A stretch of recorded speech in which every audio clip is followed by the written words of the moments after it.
Welcome to Catskills, a bi-weekly podcast delivering interviews, arts, culture, and history from New York's Catskill Mountains. This week, an interview with Dave Conover, Program Coordinator at Sustainable Hudson Valley, which is working to accelerate progress on climate change by acting as a catalyst to scale up the clean energy marketplace and resilience planning for communities. By working with citizen groups, elected officials, businesses, agencies, and other nonprofits, SHV is helping to foster creative and innovative local solutions to address climate change. Dave Conover grew up in the Catskills and has spent much of his career working on environmental issues as an educator and program developer. He's a graduate of SUNY College of Environmental Science and Forestry and also Antioch University, New England. He's the former education director and interim executive director at Hudson River Sloop Clearwater and often teaches as an adjunct instructor at Marist College's School of Science. His background as an educator and teacher has brought him into contact with literally thousands of students throughout the Hudson Valley, ranging from elementary school to college, as well as fellow educators and lifelong learners. He's developed teacher trainings and initiated a plastic pollution education program with Clearwater. We met along the banks of the Hudson River at the Esopus Meadows Preserve in Ulster Park, where Dave Conover has a deep and personal connection. Well, Esopus Meadows is not just a park for me. It was actually my home for about 14 years. There used to be an environmental center here. It was a small house that got converted into a classroom that Hudson River Sloop Clearwater, where I used to work, would do on-land education programs. So the house needed to have a caretaker, so I managed to get that gig, which was great. So I lived at the site, and I also ran the education programs for Clearwater. We hosted many hundreds of school children over the years doing Hudson River education programs. It's a very special place for me. As Dave would go on to explain, the fate of that house would be tied, like many things, to worldwide climate change. Climate is certainly the most important environmental issue that we're confronting today because it touches base on everything else, really. It's not like other issues aren't important. It's just that climate is always in the background and it's pushing its way forward. I always knew about Vice President Al Gore's kind of famous presentation that he did after the movie Inconvenient Truth a number of years ago. And that kind of sparked an organization called the Climate Reality Project, where it was designed to really teach people on how to present Al Gore's slideshow. So these training programs really have been going on for some time and based in individual cities around the country and even around the world, I think.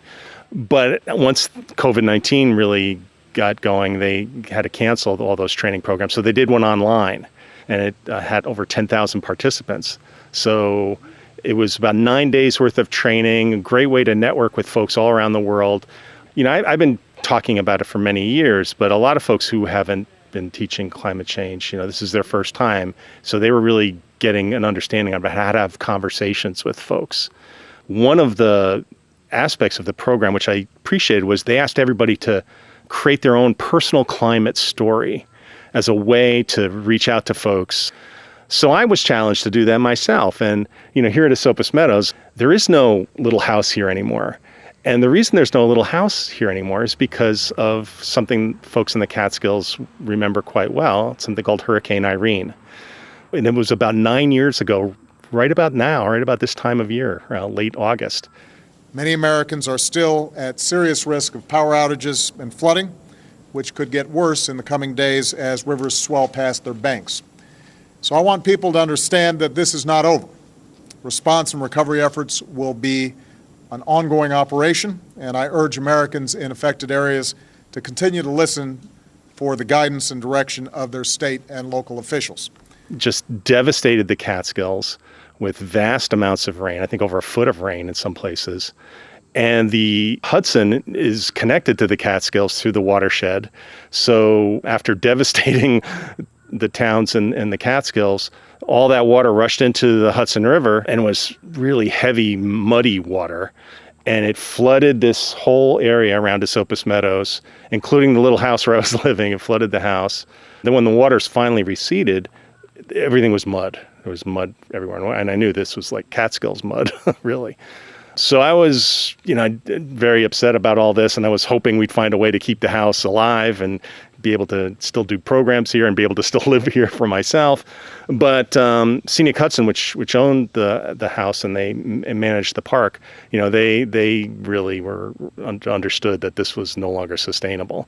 So they made the decision to dismantle the house and create a more resilient park area here. As much as I resisted that decision in my heart, what happened the following year?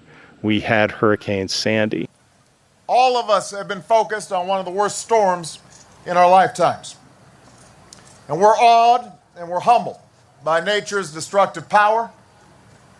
We mourn the loss of so many people. Our hearts go out to those who've lost their loved ones. We pledge to help those whose lives have been turned upside down. Now, that was kind of a different experience. The experience was more of a storm surge experience in New York City. But the Hudson River is an extension of the ocean. So we're only a few feet above sea level right here. So that big storm surge that slammed into New York Harbor and that area caused a huge flooding here, just in a different way than Irene did. So my climate story really involved how I lost my house, my least place of residence anyway. And it also reminded me of how the Hudson River is connected to the larger ocean.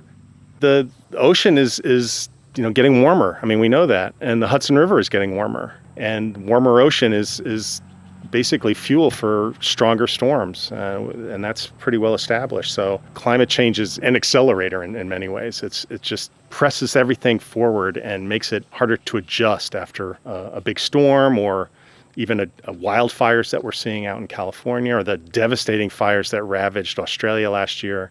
These things are not just isolated incidents. I mean, they're part of this package of problems that happen when you just turn up the temperature on the planet.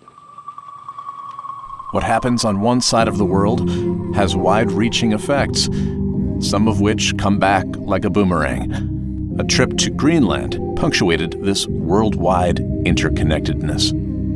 We were contacted by a group of folks from Greenland who operated a children's home for teenagers, and they wanted to come sailing on the Clearwater. So by some miracle, we were able to schedule all this and have Pete Seeger even join us for the trip. And it was amazing. It was great. They knew who Pete Seeger was. They sang Pete Seeger songs in their native Greenlandic language. It was terrific.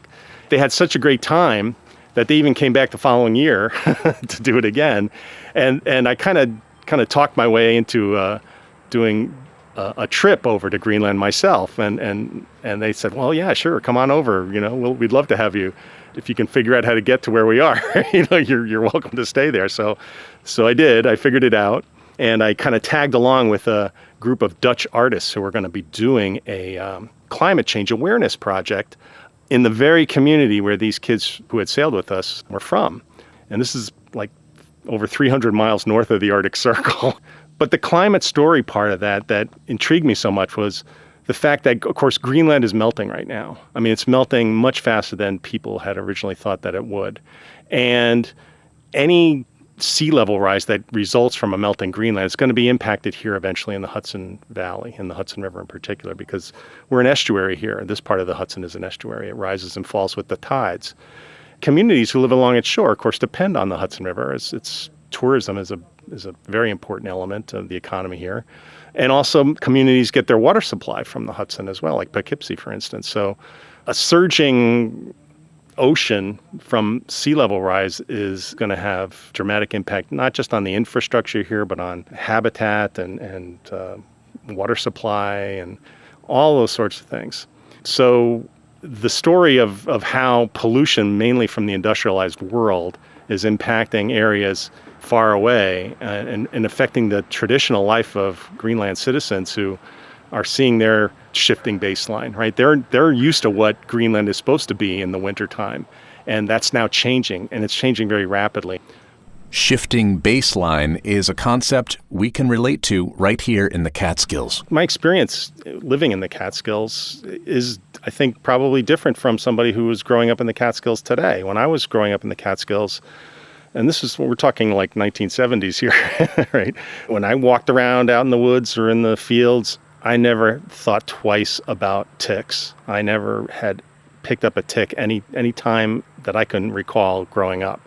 You can't do that today, obviously. Ticks are a major menace. They're a public health hazard. And this idea of shifting baseline is we have this expectation of what growing up in the Catskills should be like. And it obviously it's going to change over time. I mean, somebody who grew up in the Catskills maybe in the 1930s is going to have a different experience than I had in the 1970s, of course. But the concerns is that as climate changes, it's going to accelerate the pressure and the changes that are happening all across the board, because climate change really changes the rules for everything, all the ecosystems, and it's going to make things much easier for species like ticks or other invasive type species, whether they're plants or pests, to get a foothold and dramatically change the ecosystem, probably in a way that we don't want.